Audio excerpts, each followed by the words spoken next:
manage the lands where the federal agencies currently are.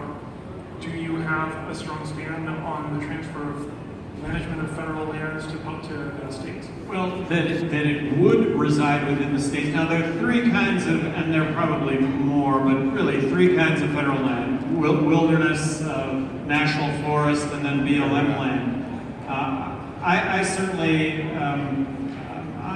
certainly not in favor of giving Forest Service land, wilderness land to the states.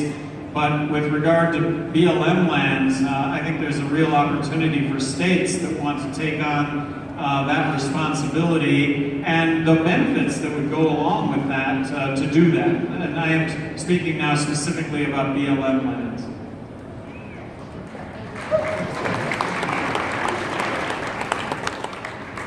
And if the result is that land will then be auctioned off and the states can't afford to manage it to private individuals? Well, right now, do you know that for the most part, that BLM land is checkerboard in sections, that it's black squares and it's red squares.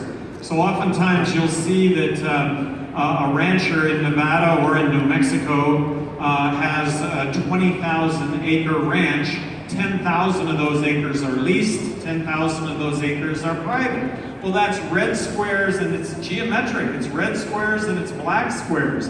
To be able to give up the black squares or allow the property owner who owns the red squares to buy the black squares and have those squares become part of the property tax rolls, to me it makes a lot of sense. And nothing is categorical, but it makes a lot more sense.